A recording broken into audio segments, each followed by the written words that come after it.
আপন যে জন খুঁজি তারে আমি আপনার, আমার আপনার চেয়ে আপন যে জন খুঁজি তারে আমি আপনার।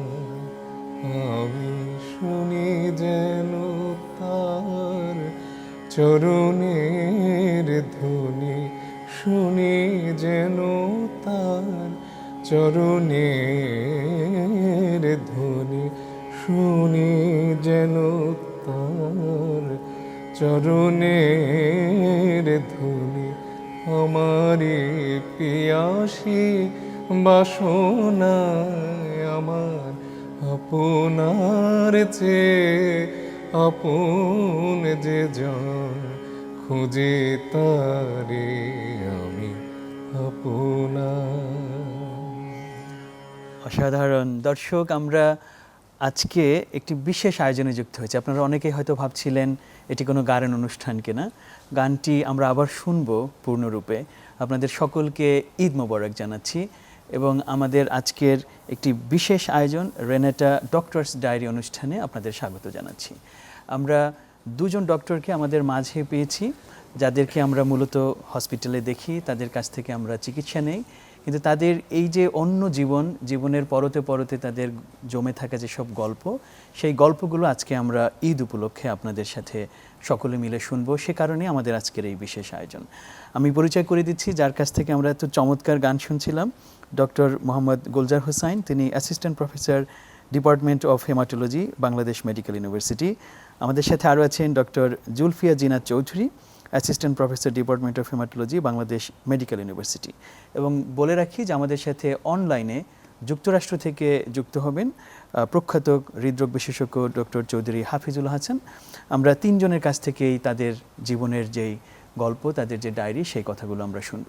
প্রথমে ডক্টর গুলজার হোসেন, মুগ্ধ হয়ে শুনছিলাম আপনার গান এবং আরও গান শুনবো। দর্শকরাও নিশ্চয়ই খুব আগ্রহ করে অপেক্ষা করছেন এই গানের গল্প শোনার জন্য। আপনাকে পরিচয় করে দিয়েছি একজন হেমাটোলজিস্ট হিসেবে। কিভাবে চিকিৎসার পদার্পণ হলো এবং এখন কি কি কাজ করছেন? আসলে এটা অনেকটা হঠাৎ করেই বলতে গেলে, কারণ আমি স্কুল কলেজেও কখনো আমি ওরকম কোনো ড্রিম ছিল না যে আমি ডাক্তার হব। আচ্ছা। আমি কলেজ ইন্টারমিডিয়েট পাস করার পরেও আমি বেশ কিছুদিন সময় নিয়েছি আসলে আমি কি করব বা কোন দিকে এমফেসিস দিব। আমি কোচিংয়ে ঢুকেছিলাম, কিন্তু আমার রেজাল্ট হওয়ার পরে, সবাই তো যেটা হয় ইন্টার পরীক্ষা দিয়েই কোচিংয়ে ঢুকে, কিন্তু আমার রেজাল্ট হওয়ার পরে আমি কোচিংয়ে ঢুকেছিলাম। তো আমি অনেকক্ষণ চিন্তা করে, আমি নিজেকে নিয়ে চিন্তা করে দেখলাম যে আমি আসলে পিওর সায়েন্স আমার সাথে কতটুকু যায়, বা আমি কি আর্টস ব্যাকগ্রাউন্ডের কোনো একটা সাবজেক্টে যাব কিনা, এরকম একটা দ্বিধাদ্বন্দ্ব তো ছিলই। কারণ আমি স্কুল জীবন থেকে আসলে গান করি, এবং আমি যখন ক্লাস 10-এর ছাত্র, তখন আমি এক্সট্রা কারিকুলার অ্যাক্টিভিটিসে আমি একাধিক জাতীয় পুরস্কারও পেয়েছি আর কি। আচ্ছা। তো আমি সেরকম একটা জায়গা থেকে তখন স্বাভাবিকভাবেই একটা চিন্তা আসে যে আমি ঢাকা ইউনিভার্সিটিতে বা এই ধরনের কোনো একটা জায়গায় হয়তো পড়বো কিনা। কিন্তু হঠাৎ করেই আমার কাছে মনে হলো যে হিউম্যান সায়েন্স, হিউম্যান কন্ট্যাক্ট, এবং বায়োলজি আমি খুব পছন্দ করতাম, যে সত্য কথা। বায়োলজি আমার কাছে খুব ভালো লাগতো। এক্সেপশনাল, অনেকেই অত বেশি পছন্দ করে না, কিন্তু আমার বায়োলজি ভালো লাগতো। হিউম্যান সায়েন্স আমার কাছে এক ধরনের খুব চমৎকার লাগতো। আমার বায়োলজি ভালো লাগার পেছনে ব্যাকগ্রাউন্ড আছে, এই যে ক্যারোলাস লিনিয়াসের যে ইয়েগুলো, শ্রেণীবিন্যাসটা যখন আমি দেখলাম, আমার কাছে মনে হলো যে এটাতে আসলে অদ্ভুত একটা ব্যাপার আছে, প্রাণী জগতের যে বিবর্তন, সব কিছু মিলে, এবং ডারউইনের বিবর্তন তত্ত্ব, মানুষের এবং বিভিন্ন প্রাণীর যে বিবর্তন, আমার কাছে সব কিছু মিলে বায়োলজিটা মনে হতো যে আমার জন্য ভালো, বা আমার ভালো লাগতো। আমি তখন চিন্তা করলাম যে মেডিকেল এমন একটা সায়েন্স যেখানে আই ক্যান ব্লেন্ড আমার যে আর্টের যে নেকটা আছে, আমার আর্টের প্রতি মানুষের সাথে মেশার যে একটা আগ্রহ আছে আমার, আমি খুব মিশতে পছন্দ করতাম মানুষের সাথে, এবং পাবলিক ডিলিং আছে, এই ধরনের কাজে আমি খুব কমফোর্টেবল ফিল করতাম, এবং আমাকে এই ধরনের কাজে দেওয়াও হতো। তো সব কিছু মিলে আমার কাছে মনে হয়েছে যে আমি যদি মেডিকেল সায়েন্সে যাই, that could be good for me. এবং আমি ওই সময়টায় আসলে অনেকজন ডাক্তারকে দেখলাম যে যারা, আমি তখন দিনাজপুরে ছিলাম, দিনাজপুরের একজন চক্ষু বিশেষজ্ঞ ছিলেন ডাক্তার শহীদুল ইসলাম খান। উনি যদি জানি না উনি হয়তো অনুষ্ঠান ওনার চোখে পড়বে কিনা, হয়তো জানলে ওনার ভালো লাগবে যে আমরা তাকে পাঠিয়ে দেব, বা যে ওনাকে দেখে একটা মানুষ, একটা ছেলে, একটা তখন তো আমি একজন কিশোর, ইন্সপায়ার হয়েছিল। উনি খুব চমৎকার নজরুল সঙ্গীত করতেন এবং উনি কিন্তু বাংলাদেশের টেলিভিশন রেডিওর একজন এনলিস্টেড আর্টিস্ট ছিলেন নজরুল সঙ্গীতের। ইনিশিয়ালি ওনাকে দেখে আমি একটা ইন্সপায়ার হয়েছিলাম। তারপরে তো টেলিভিশনে দেখতাম যে আমাদের বদরুজ্জোজা চৌধুরী স্যার, উনি খুব চমৎকার গান করেন, উপস্থাপনা করেন, আবার একজন দেশ বরেণ্য ডাক্তার, একজন রাজনীতিবিদ। তুষার ভাইকে তখন দেখতাম, তো তখন আমার কাছে মনে হচ্ছিল, ঝুমু আব্বাকে দেখতাম যে গান করছেন, তখন আমার কাছে মনে হচ্ছিল যে হতেই পারে এটা, আমিও হয়তো যদি গান করি বা ডাক্তারি করি, দুটোকে পাশাপাশি নেওয়া চলতে পারে, চলতেই পারে। এবং এইভাবেই কিন্তু আসলে আমার একটা ইন্সপিরেশন আসে। এবং কিছুদিন কোচিং করলাম, পরীক্ষা দিলাম এবং চান্স পেয়ে গেলাম। চান্স পেয়ে যাওয়ার পরে আর চিন্তা করিনি যে ঠিক আছে। আমরা শুনবো আরো, বিশেষ করে হেমাটোলজিতে আসার গল্পটা একটুখানি শুনতে চাই। ইতিমধ্যে আমাদের সাথে অনলাইনে যুক্ত হয়েছেন আমাদের বাংলাদেশের গর্ব, যুক্তরাষ্ট্র প্রবাসী প্রখ্যাত কার্ডিওলজিস্ট ডক্টর চৌধুরী হাফিজুল হাসান। হাফিজ ভাই, অনেক অনেক অভিনন্দন এবং ঈদ মোবারক আমাদের সকলের পক্ষ থেকে। আপনাকে স্বাগত জানাচ্ছি আমাদের অনুষ্ঠানে। আমরা ঈদ উপলক্ষে আসলে নানান কিছু শুনছি, যেহেতু বিভিন্ন সময় আমরা চিকিৎসা সংক্রান্ত অনেক আলোচনা হয়, আজকে আমরা একটু আপনাদের জীবনের গল্পগুলো আসলে শুনবো। তো সেই প্রসঙ্গে আসবো। প্রথমে তার আগে আমি একটু স্টুডিওতে ডক্টর জুলফিয়া জিনা চৌধুরী আছেন, তার কাছ থেকে একটু শুনে আসি যে চিকিৎসক হওয়ার পেছনের গল্পটা আসলে কেমন। হেমাটোলজিতে আপনি কাজ করছেন, সেটারও বিশেষ কোনো উদ্দীপনা আছে কিনা তার পিছনে? উদ্দীপনা বলতে খুব আবেগীয় কোনো ব্যাপার স্যাপার ছিল না। অবশ্যই আমার ফ্যামিলি একদম প্রফেশনাল, বাবা মা দুজনেই ডাক্তার ছিলেন। তো যেটা হয়, আমরা এটা নিয়েও গল্প করি যে ছেলে মেয়ে দেখলেই বলা হয়, ও তুমিও তো ডাক্তার হবে, তুমিও তো ডাক্তার হবে। তো আমার অনেক ইচ্ছা ছিল আর্মিতে যাওয়ার, আইবিএতে পড়ে বিজনেস অ্যাডমিনিস্ট্রেশনে যাওয়ার। পরে দেখি শেষে এসে না, আমার চাচারা, বাবারা, আমি, আমার মা সবাই চায় যে না, তুমি মেডিকেলেই পড়ো। তারপর তো এটাই ছিল মেইন ইন্সপিরেশন। রেজাল্টও ভালো ছিল। বায়োলজি আমারও পছন্দের সাবজেক্ট ছিল, বিশেষ করে কোষ কলা এগুলো নিয়ে। তখনই আর প্রত্যেকদিন আমাদের খাবার টেবিলে যে গল্পটা হতো, রুগীকে নিয়ে, পেশেন্ট শখে চলে গিয়েছে, বা বাবা মার গল্প, তাদের মেডিকেল কলেজের লাইফের গল্প, রংপুর মেডিকেল কলেজে ছিলেন, এই গল্পগুলোই আমাকে মনে হয়েছে হ্যাঁ, আমিও তো এই লাইফের মধ্য দিয়ে যেতে চাই। এটা একটা। তো এটা এমবিবিএস করার পরে যখন পোস্ট গ্রাজুয়েশনের কথা আসলো, তো বাবা চেতেন না যে খুব ব্যস্ত একটা সাবজেক্টে যায়, বিশেষ করে মেয়েদের জন্য গাইনি অ্যান্ড অবস ভেরি কঠিন। আমার হাজব্যান্ড ইউরোলজিস্ট, ও সার্জারির, ও বলছে যে তুমি একটা বেসিক সাবজেক্ট নাও। তো বেসিক সাবজেক্ট মাইক্রোবায়োলজি পড়তে যেয়ে দেখি যে না, হেমাটোলজি এমন একটা সাবজেক্ট যার হচ্ছে ক্লিনিক্যাল সাইড আছে এবং হচ্ছে ল্যাবরেটরি সাইডও আছে। তারপর বোন ম্যারো ট্রান্সপ্লান্টেশন, তখন আসলে আমি আর্ম ফোর্সেস মেডিকেল কলেজ থেকে পাশ করা, ওখানেও তখন এস্টাবলিশ হয়নি, বাট টিচাররা ওটার কথা বলতেন।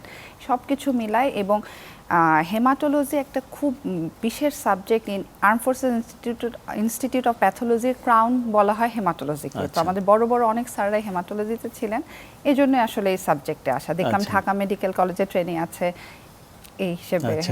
না, খুবই ভালো লাগলো, কারণ আমরা কিন্তু অনেক সময় ভাবি যে ডাক্তারদের জীবন তো অনেক ব্যস্ত জীবন, এবং বাবা মা যদি ডাক্তার হন, সন্তানরা অনেক সময় আবার ডাক্তার বিমুখ হয় যে না, এত কষ্ট করতে দেখছি বাবা মাকে, সময় পায় না কখনো, আমি হয়তো এই পেশায় যাব না। কিন্তু সেই তুলনায় আপনার ক্ষেত্রে এটা বরং উদ্দীপনা হিসেবে কাজ করেছে। হ্যাঁ, এখানে একটা ব্যাপার কি, আসলে কষ্ট কিন্তু প্রত্যেকটা সাবজেক্টেই আছে। এটা হচ্ছে আপনার মাইন্ড সেটআপের ব্যাপার। এখন আমার ভাইরা আর্মিতে আছে, ওদের যে কষ্ট, আমার চাচা ইউনিভার্সিটির প্রফেসর, তাদের যে কষ্ট, আপনাকে কষ্ট করতেই হবে। আর তবে ডাক্তার হচ্ছে ব্যস্ততা। তবে এটাও আমরা জানি যে ডাক্তার একজন ডাক্তারকেই বিয়ে করেন, সন্তান হলে তারাও ডাক্তার হয়।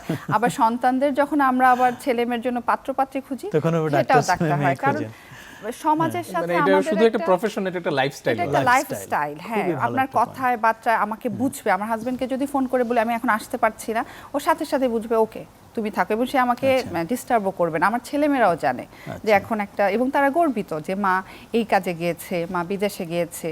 এটার জন্যই আমি বললাম যে খুবই ভালো লাগছে কিন্তু, এবং এই কথাটা আমাকে খুবই ভাবালো এবং একইভাবে আপ্লুত করলো যে lifestyle it's not just a profession, এটা খুব একটা পেশা না, পুরোটা একটা লাইফস্টাইল।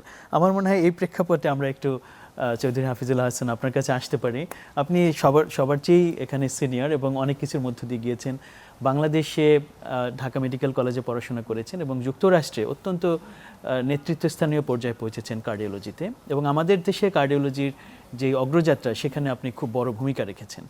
এই যে আলাপগুলো আমরা করছি, এই যে ডাক্তার হওয়ার গল্প, উদ্দীপনা, আপনাকে আসলে কি ছুঁয়ে গেছে যে কেন এরকম একটি ফিল্ডে এসেছেন, এবং আমাদের আজকে যেই দুজন ডাক্তার বললেন যেটি অ্যাকচুয়ালি একটি লাইফস্টাইল, কেমন মনে হলো কথাগুলো শুনে? আসলে কাজের জায়গা এবং পার্সোনাল লাইফ এবং ফ্যামিলি লাইফ এটা সমন্বয় করা, এটা একটা চ্যালেঞ্জ। কিন্তু কথা হলো যে আমরা যখন বড় হই তখন অনেক কিছুই হতে ইচ্ছা করে। অনেকেই কবি হতে চায়, ক্রিকেটার হতে চায়, কেউ বড় শিল্পী হতে চায়। তো আমার কাছে এটা খুব চ্যালেঞ্জের বিষয় ছিল যে আমি খুব অল্প বয়সে বুঝে ফেলেছিলাম যে আমি ক্রিকেটারও হতে পারবো না, কবিও হতে পারবো না।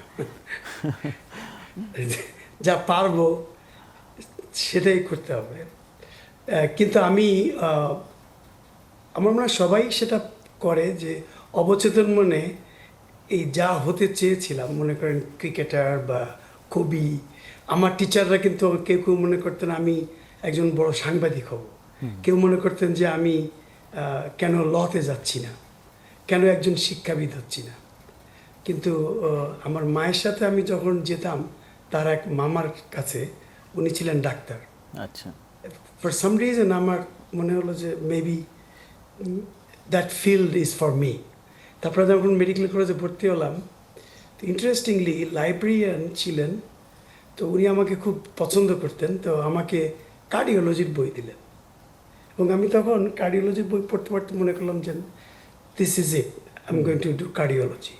তো একটা জিনিস আমি বলতে চাই যে আসলে এটা ব্যালেন্স করাটা খুব চ্যালেঞ্জের। এটা আসলে নিজেকেই বুঝতে হবে যে কেমন করে ওয়ার্ক প্লেসের যে ডিম্যান্ড এবং পার্সোনাল লাইফের যে ডিম্যান্ড ফ্যামিলি লাইফে, এটা একটা সমন্বয় করা দরকার। এবং এই ক্ষেত্রে লাইফ পার্টনার একটা বিরাট রোল প্লে করে।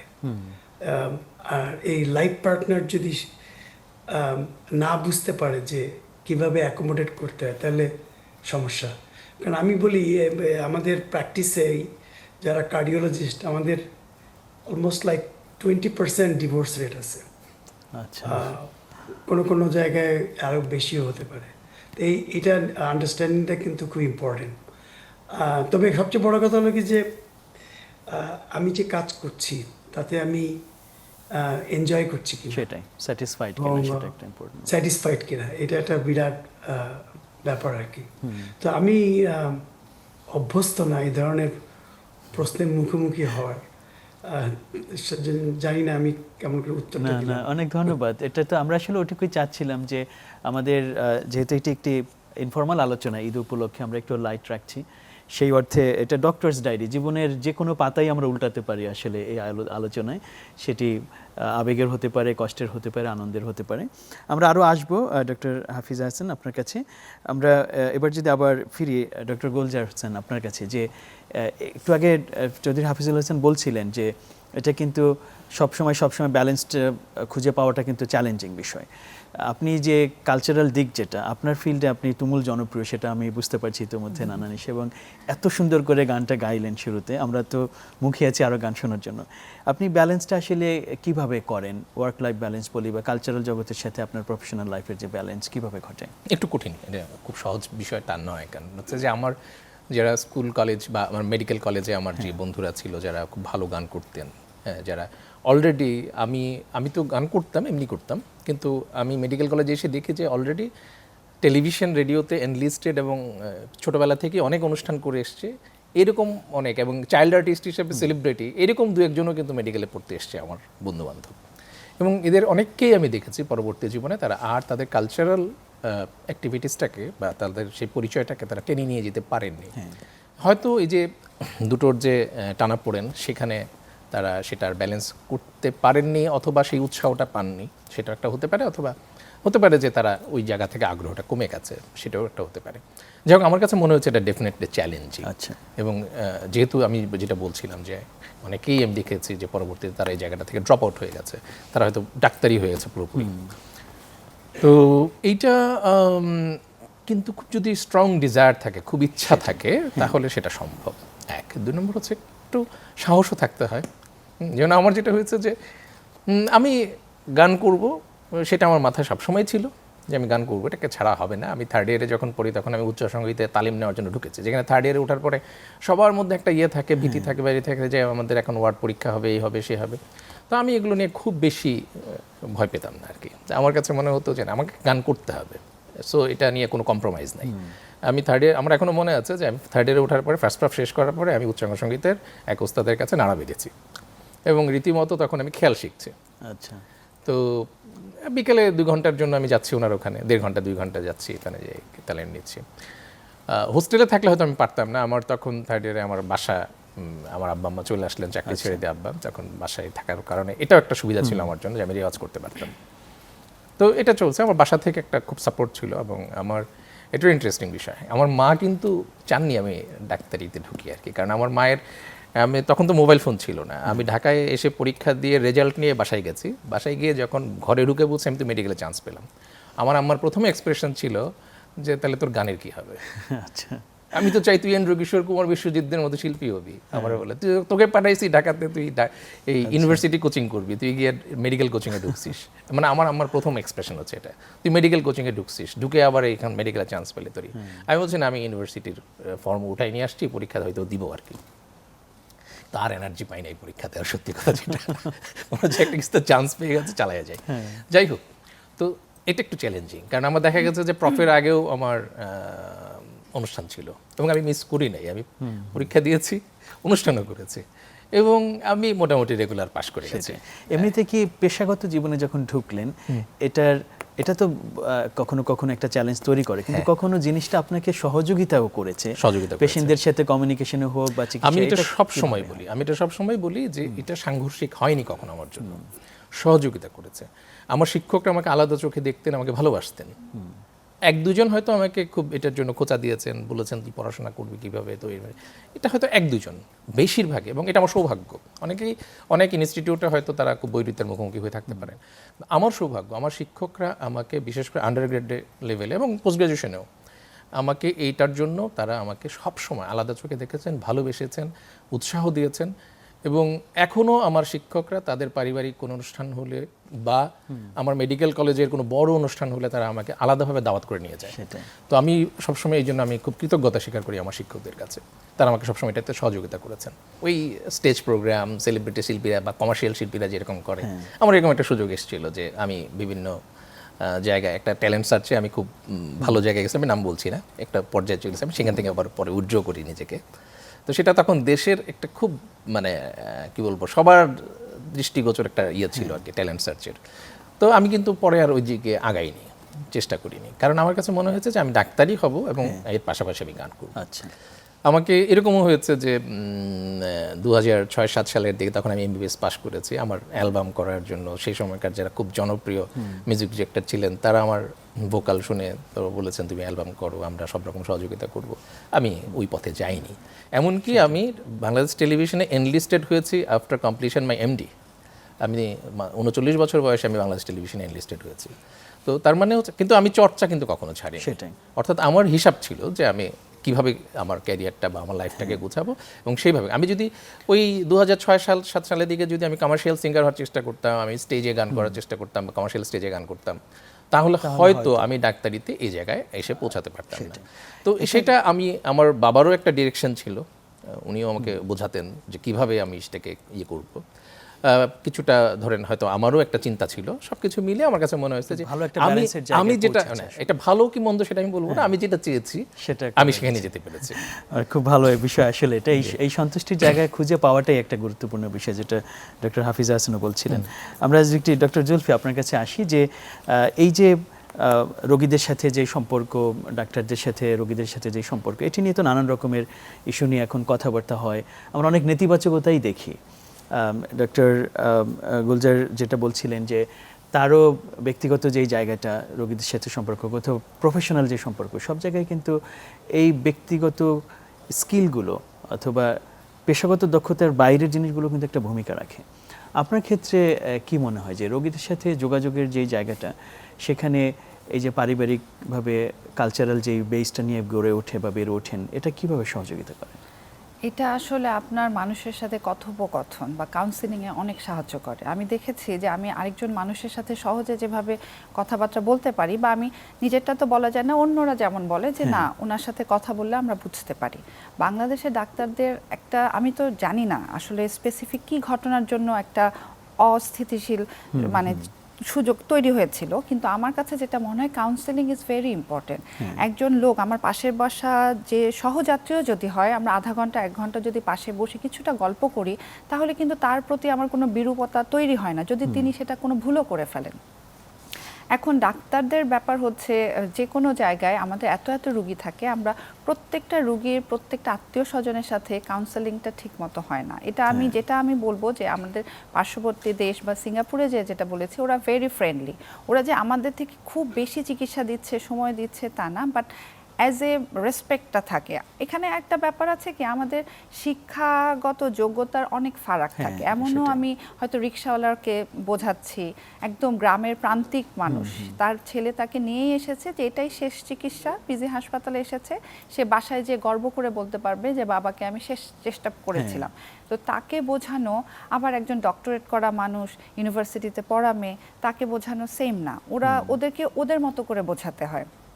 অনেক ভুল তথ্য দিয়েও তাদেরকে বোঝানো হয় যে বাবা এটা আপনার পক্ষে সম্ভব না। আবার দেখেন, আমরা সবসময় রিস্ক বেনিফিট রেশিও দেখি যে 3টা মেয়ের বাবা সাথে একটা ছেলে, তারই ক্যান্সার, সেই ছেলেটার চিকিৎসার জন্য সে নিয়ে আসছে এবং সে বলছে যে আমি আমার সব জমি বিক্রি করে দিব, প্রয়োজনে আমি গাছের তলায় থাকবো, আমার কোনো সমস্যা নেই। কারণ বাংলাদেশে তো ছেলে বাচ্চার আলাদা একটা সেন্টিমেন্ট আছে, তার বড় 3 বোন কাঁদছে, ওয়াইফ কাঁদছে, কিন্তু এই বাচ্চাটার পিছনে যে মানে সে যদি আসলেই সব শেষ করে দেয় এবং বাচ্চাটাকে আলটিমেটলি হয়তো আমরা বাঁচাতেও পারবো না, এটা তো আসলে উচিত হবে না। তখনই একটা ডাক্তারের কিন্তু সত্য কথাটা অনেক বলতে হবে। এটাই আমার মনে হয় যে কাউন্সেলিং অনেক গুরু দায়িত্ব, রুড়ো দায়িত্ব, বাট দায়িত্ব, এই দায়িত্ব পালন করতে হবে। যেমন কার্ডিওলজিস্ট স্যার আছেন, ইমার্জেন্সি একরকম, এটাও একটা ভয়ঙ্কর যে বোঝার আগে হয়তো আমরা রুগীটা হারিয়ে ফেললাম। ইমার্জেন্সি যেগুলো সিচুয়েশনে পেশেন্ট মারা যায় তাদেরই কিন্তু সমস্যা বেশি হয়, যেমন গাইনিতে দেখবেন বা কার্ডিয়াক হার্ট অ্যাটাকে দেখবেন, অর্থাৎ কাউন্সেলিংয়ের সময়ও তখন থাকে না। হয় না অনেক সময় যে সিপিআর দিয়েছে, রুগীর উপরে বসে বুকে এত জোরে চাপ দিয়েছে, রুগীর লোকজন তো এটা আমাদের হাড়টা সব ভেঙেই গেছে, এই জন্যই মারা গেছে। তো ওরা চেষ্টাটা বোঝেই না। আমাদের ক্যান্সারের ক্ষেত্রে আমরা একটা লম্বা টাইম পাই রোগীর কাউন্সেলিং। দেখবেন যে ক্যান্সারের মৃত্যুর ক্ষেত্রে খুব একটা ঝামেলা বা হয় না। অনেক সময় যেটা হয় যে বিদেশ থেকে ঘুরে আসে, যদি ওখানে ভুল কাউন্সেলিং করা যায় যে না ঠিক আছে তুমি এটা চালিয়ে যাও, কোনো সমস্যা হবে না, সেটা একটা ব্যাপার। বাট আমাদের মনে হয়, আমি এনআইসিআরতে ছিলাম, পিজি হাসপাতালে আমাদের হেমাটোলজির রুগীরা, আমাদের খুব একটা কাউন্সেলিংয়ের সমস্যা নেই, রুগী জানে বোঝে এবং তারা জানে কোথায় কত খরচ হচ্ছে। এভার কেয়ারে গেলে যেরকম আপনি সাপোর্ট পাবেন, হয়তো পিজি হাসপাতালে সেটা পাবেন না, বাট এখানে কম খরচে যেরকম ট্রিটমেন্ট মানসম্মত চিকিৎসা পাচ্ছেন, সেটা তো আপনার যদি টাকা কম থাকে সেটাই আপনাকে নিতে হবে। এই জিনিসগুলো আমাদের সত্যি কথাটাই বারবার বলতে হবে। আমি জানি না যে একদম হেপাটিক এনকেফালোপ্যাথি হয়ে গেছে, মাল্টি অর্গান ফেইলিওর, তার লিভার ট্রান্সপ্ল্যান্ট আসলে মানে করা যাবে কিনা, আমি হেপাটোলজিস্ট না, বাট আমার কাছে মনে হয় ওই অ্যাকিউট কেসে আমাদের বোন ম্যারো ট্রান্সপ্ল্যান্টেশন কিন্তু অ্যাকিউট লিউকেমিয়া নিয়ে আসলেই আমি করে ফেললাম, ব্যাপারটা সেটা না।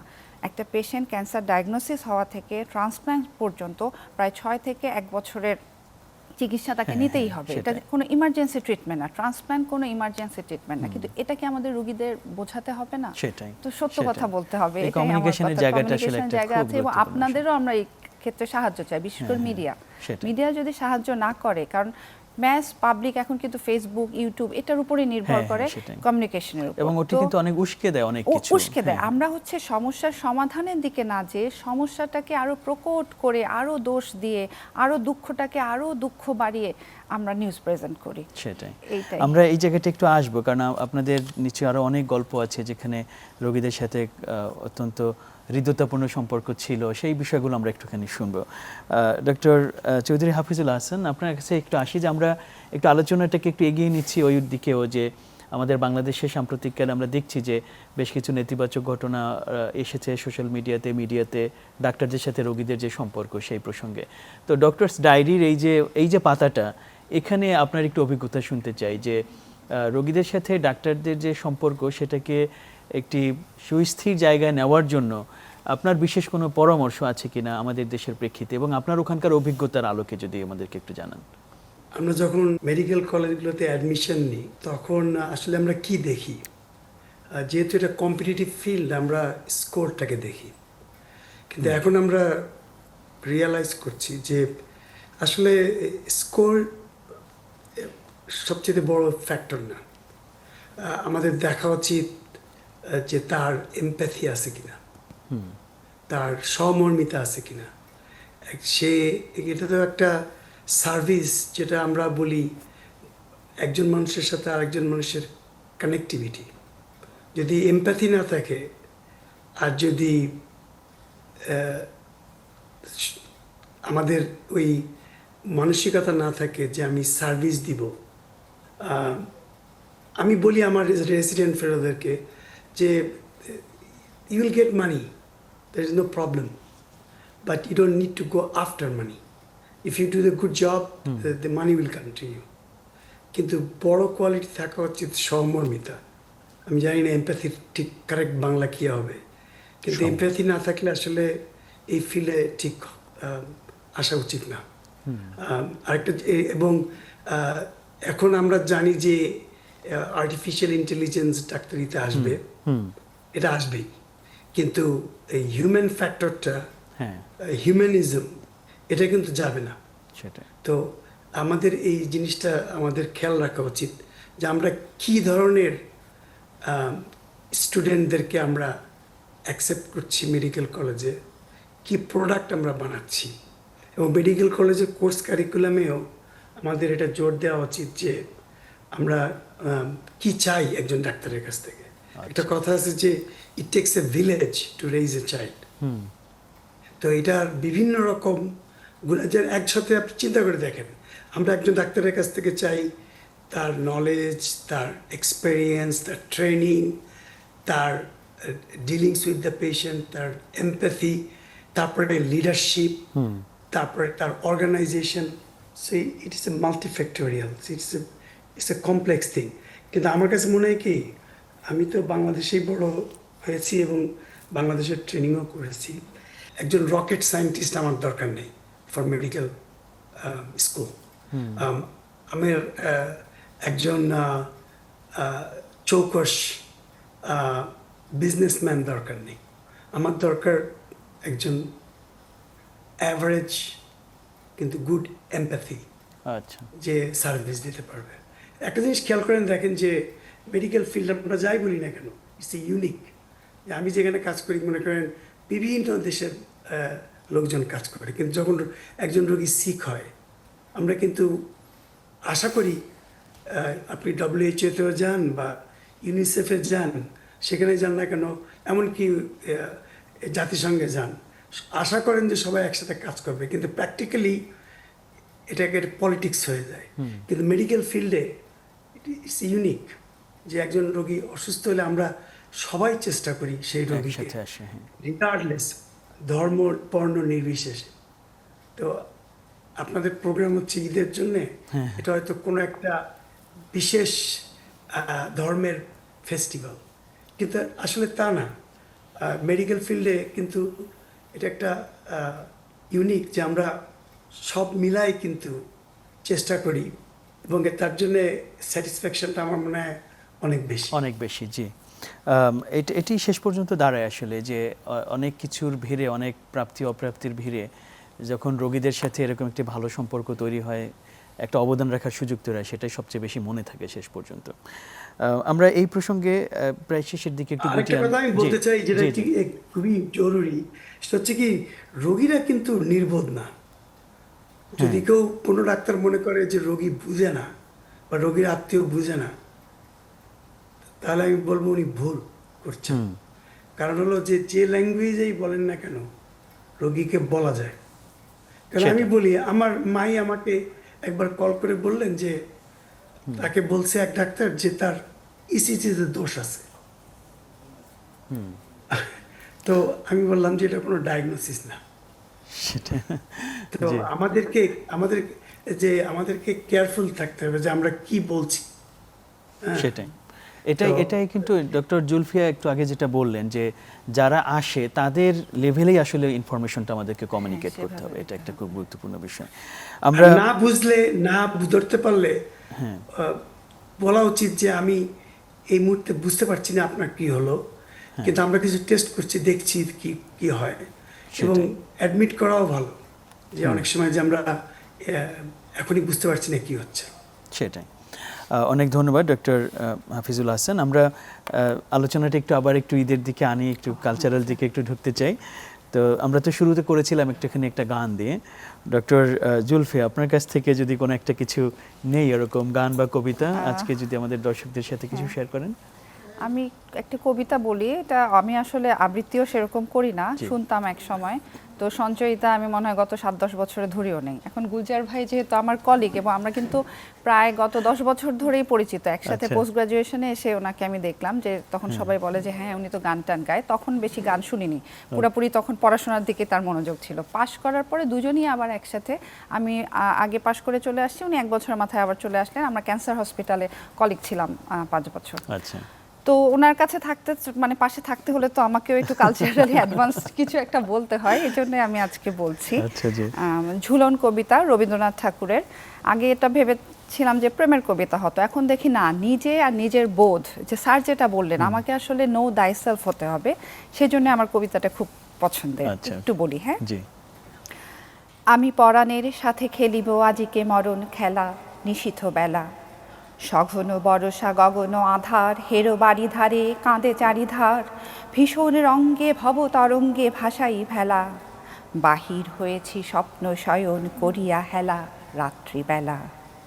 ওগো পবনে গগনে সাগরে আজিকে কি কল্লোল দেদোল দোল, পশ্চাৎ হতে হাহা করে হাসি, মস্ত ঝটিকা ঠেলা দেয় আসি, যেন এ লক্ষ যক্ষ শিশু রট্টরোল, আকাশে পাতালে পাগলে মাতালে হট্টগোল, দেদোল দোল দেদোল দোল।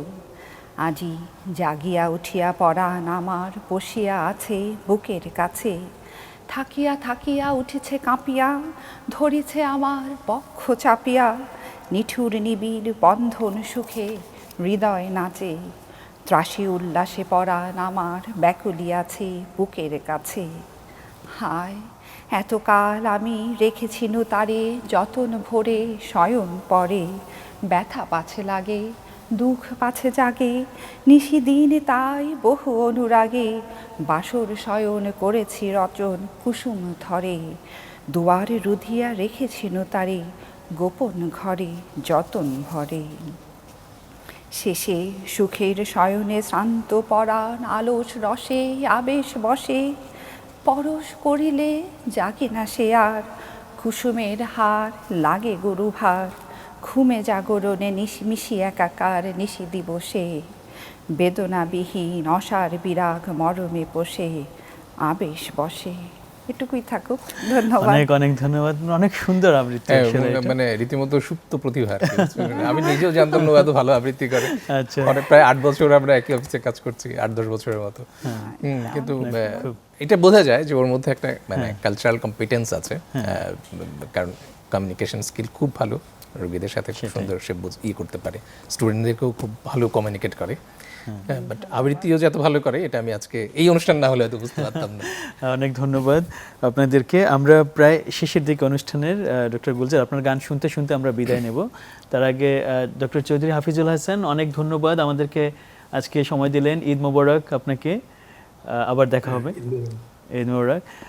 দর্শক, আমরা আজকের যে বিশেষ আয়োজন ডক্টরস ডায়েরি, সেই আয়োজনে আমরা ডাক্তারদের তাদের ব্যক্তিগত জীবন, তাদের এই পেশায় আসার যেই কারণ এবং কিভাবে তারা তাদের পেশাগত দায়িত্বের পাশাপাশি ব্যক্তিগত জীবন পরিচালনা করছেন, তার অনেক কিছু আমরা শুনলাম। ঈদ উপলক্ষে আজকে একটি নতুন দিক আপনাদের সামনে আমরা উন্মোচন করলাম। আপনাদের সকলের ঈদ ভালো কাটুক। আমি বিদায় নিচ্ছি, কিন্তু আমরা বিদায় নেব গান শুনতে শুনতে। ডক্টর গুলজার হোসেন, যার চমৎকার একটি গান দিয়ে শুরু করেছিলাম, চলুন আজকের আয়োজনটি শেষও করি তার গানের মধ্য দিয়ে। ডক্টর গুলজার।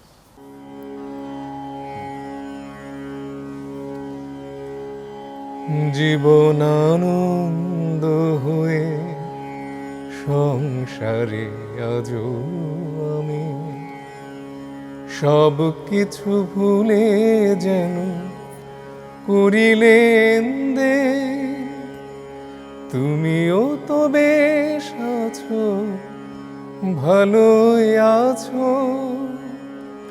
কবিতায় পড়া সে বনলতা সেন হায়, জীবন আনন্দ হয়ে সংসারে আজও আমি। টানা টানা চোখে কালি পড়েনি কোনো, হাসলেও গালে টোল পড়ে এখনো। টানা টানা চোখে কালি পড়েনি কোনো, হাসলেও গালে টোল পড়ে এখনো। কি জাদু জানো তা বিধাতা জানে, কবিতায় পড়া সেই বনলতা সেন হায়, জীবন আনন্দ হয়ে সংসারে আজও আমি।